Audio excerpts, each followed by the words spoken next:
അപ്പോൾ so how do you feel? It's your first time ആണോ?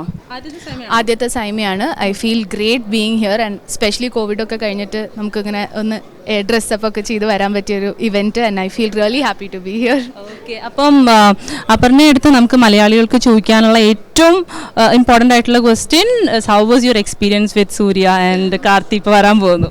ഇല്ല, കാർത്തി സാറിൻ്റെ കൂടെ is not coming, that's a false news. But സൂര്യ സാറിൻ്റെ കൂടെ was an amazing experience. Surya sir ഭയങ്കര നല്ല, നമുക്ക് എല്ലാവർക്കും അറിയണ മാതിരി തന്നെ ഭയങ്കര നല്ലൊരു മനുഷ്യനാണ്. അപ്പോൾ അതുകൊണ്ട് തന്നെ ഒത്തിരി പഠിക്കാനുണ്ടായിരുന്നു സൂര്യ സാറിൻ്റെ കൂടെ വർക്ക് ചെയ്യുമ്പോൾ ആസ് എൻ ആർട്ടിസ്റ്റ്. അപ്പോൾ ഭയങ്കര സന്തോഷമുണ്ട് അങ്ങനത്തെ ഒരു ആളുടെ കൂടെ വർക്ക് ചെയ്യാൻ പറ്റിയാൽ. ഓക്കെ, അപ്പം ഇനി നമ്മൾ മലയാളത്തിൽ വരുമോ അതോ ഇനി ആ വഴി തമിഴ് വഴി അങ്ങനെ പോകാനാണോ പ്ലാൻ? ഇല്ല, തീർച്ചയായിട്ടും മലയാളത്തിൽ വരും.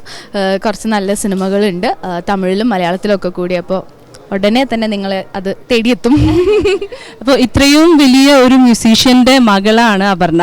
അപ്പോൾ ഡെഫിനറ്റ്ലി അപർണ ഒരു പാട്ട് പാടാണ്ട് പോകാൻ പറ്റില്ല. വേറെ കാര്യം കൂടി ചോദിക്കാണ്ട്, അപർണ വേറെ എന്തെങ്കിലും ഇൻസ്ട്രുമെന്റ്സ് ഒക്കെ പ്ലേ ചെയ്യോ? Musical instruments? ഞാൻ പിയാനോ പഠിച്ചിരുന്നു കുറച്ചു കാലം. അത്ര തന്നെ, വേറെ ഒന്നും ഭയങ്കരമായിട്ടൊന്നുമില്ല. അപ്പോൾ എന്താണ് അപർണയ്ക്ക്, ആക്ടിംഗ് ആണോ അതോ മ്യൂസിക് സൈഡാണോ ഇഷ്ടം? ആക്ടിങ് എനിക്കെന്തോ ദൈവാധീനത്തിന് ഞാൻ കയറി. I was very happy. അത് കഴിഞ്ഞിട്ടാണ് പ്ലേ ബാക്ക് സിംഗിങ്ങിലേക്ക് കടന്നത്. പക്ഷേ മ്യൂസിക് എന്ന് പറയുന്നത് ഫാമിലിയിൽ എപ്പോഴും ഉള്ളൊരു കാര്യമാണ്. അപ്പോൾ അതെനിക്ക് വളരെ സ്പെഷ്യൽ ആയിട്ടുള്ളൊരു കാര്യമാണ്. അപ്പം ആ സ്പെഷ്യൽ ആയിട്ടുള്ള കാര്യം നമുക്ക് രണ്ടുപടി നമ്മുടെ തമിഴ് പാട്ട് തന്നെ വേണം. ആ പാട്ട് തന്നെ വേണം. പാട്ട് തന്നെ വേണം. കയ്യിലെ ആകാശമാണോ? ഇല്ല, ഏത്? അത് തന്നെ വേണം അല്ലേ? അതിൻ്റെ ലിറിക്സ് ഞാനിപ്പോൾ എവിടെയോ കൊളാക്കിയാണ്. എന്നൊരു കാര്യം ചെയ്യും, ഇഷ്ടമുള്ള പാട്ട് പാടി. ഓക്കെ, മലയാളം പാടട്ടെ? എനിക്കിഷ്ടമുള്ള പാട്ട്. ആ, അയ്യോ അങ്ങനെ പറയുമ്പോൾ എനിക്ക് പേടിയോ? എൻ്റെ സിനിമയിൽ ഞാൻ പാടിയ പാട്ട് തന്നെ പാടാം. ആൽ പഠിച്ചോളാം. ആ, മഴ പാടും കുളിരായി വന്നതാരോ ഇവളോ, തിന്നലായി തണലായി ഇനിയാരോ ഇവളോ, അറിയാതൊരോമൽ പീലി തിരയുന്നു തമ്മിൽ നാം, കാണാതിരുന്ന നേരമാകെ തന്നെയായി നാം, മഴ പാടും കുളിരായി വന്നതാരോ ഇവളോ.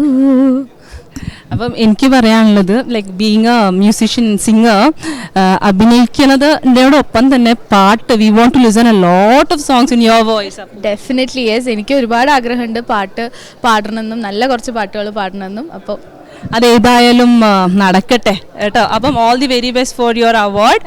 Thank you so much. അപ്പം നമുക്കിവിടെ ലിറ്റിൽ മാസ്റ്റേഴ്സിൻ്റെ ബിഹാഫിൽ നിന്ന് നമുക്കൊരു ക്വസ്റ്റ്യൻ ഉണ്ട്. ലിറ്റിൽ മാസ്റ്റേഴ്സിന് വേണ്ടിയിട്ടാണത്. ഇപ്പം അപർണയ്ക്ക് കൊച്ചിലേ തുടങ്ങി എന്താ പറയുക, ഫാമിലിയിൽ മ്യൂസിക് ഉണ്ട്, അങ്ങനെ വളർന്നു വന്ന ആളാണ്. So what do you feel like കൊച്ചിലേ ഇവിടെ വരെ എത്തിയതിനുള്ള ആ കൊച്ചിലെ വീട്ടിൽ നിന്നുള്ളൊരു motivation, and how was your hard work, what was your dream, എല്ലാം കൂടെ?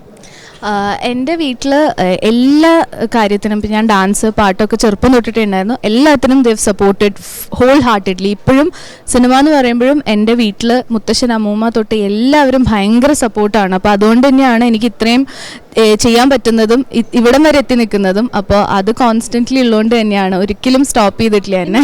കുട്ടികളോട് പറയാനുള്ളത്, ലിറ്റിൽ മാസ്റ്റേഴ്സിനോട് പറയാനുള്ളത്, you have to do what you dream of doing. എപ്പോഴും നമ്മൾ സ്വപ്നം കാണുന്നത് എത്തിപ്പിടിക്കാൻ തന്നെ ശ്രമിക്കുക, ഒരിക്കലും ഗിവ് അപ്പ് ചെയ്യരുത്. അപ്പോൾ തന്നെ നമ്മൾ എത്തും നമുക്ക് വേണ്ട അവിടെ. അടിപൊളി. അപ്പോൾ thank you, all the very best. By.